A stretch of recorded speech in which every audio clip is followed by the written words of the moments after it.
Hello guys, good morning. তো আমরা টেটুর জন্য রেডি হয়ে গেছি।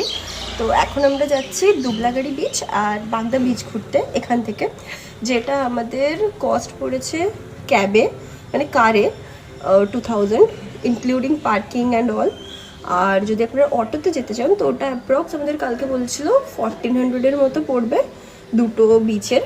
আর যদি আপনারা লোকাল সাইট সিন্স করেন তো ওটা বলেছিল 1300-এর মতো। 4-5টা স্পট আছে, তো আপনাদের ঘুরিয়ে দেবে। তো ডিপেন্ডস অন ইউ। তো ডেফিনেটলি আপনারা ঘুরে আসুন। আর ওখানে গিয়ে কীরকম কী সিনারিও আমি ওখানে গিয়ে আপনাদের দেখাচ্ছি। ওকে,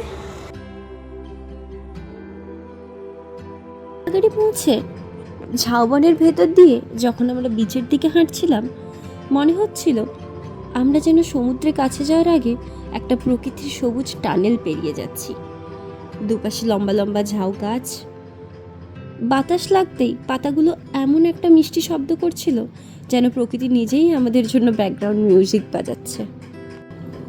অবশেষে অনেকটা পথ পেরিয়ে আমরা পৌঁছে গেলাম দুবলাগাড়ি বিচে।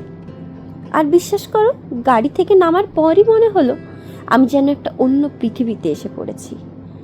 চারপাশটা এত শান্ত, ঠান্ডা বাতাস আর নোনা গন্ধে ভরা, যেন সমুদ্র দূর থেকে এসে আমার ক্লান্ত মনটাকে ছুঁয়ে যাচ্ছে।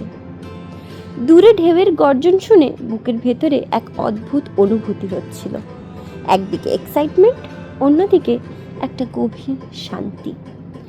যখন ধীরে ধীরে সামনে এগোলাম আর সমুদ্রটাকে দেখলাম, সেই মুহূর্তেই বুঝলাম ট্রাভেল মানে শুধু ঘোরা না, ট্রাভেল মানে নিজের ভেতরের হারিয়ে যাওয়া শান্তিটাকে আবার খুঁজে পাওয়া। দুবলাগাড়ি বিচে পৌঁছে আরেকটা জিনিস যেটা আমার চোখে সবচেয়ে বেশি লেগেছে সেটা হলো চারিদিকে ছড়িয়ে থাকা অসংখ্য সি শেলস। পুরো সমুদ্র সৈকতটা যেন ছোট ছোট সাদা, বাদামি আর হালকা গোলাপি রঙের সেলসে ঢেকে আছে। মনে হচ্ছিল প্রকৃতি নিজে হাতে করেই এই বীজটাকে সাজিয়ে রেখেছে।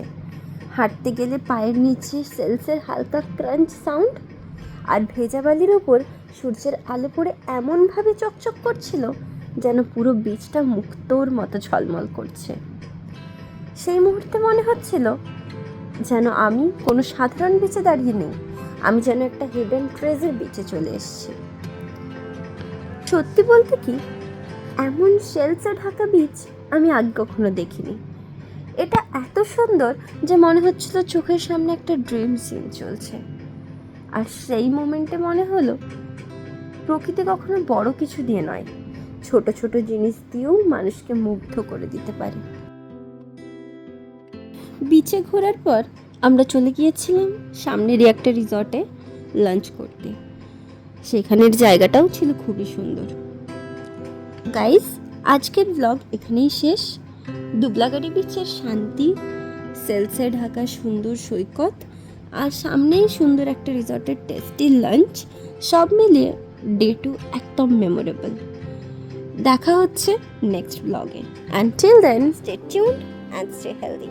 আর ভিডিওটা ভালো লেগে থাকলে do like, share and subscribe my channel. Bye guys, keep traveling.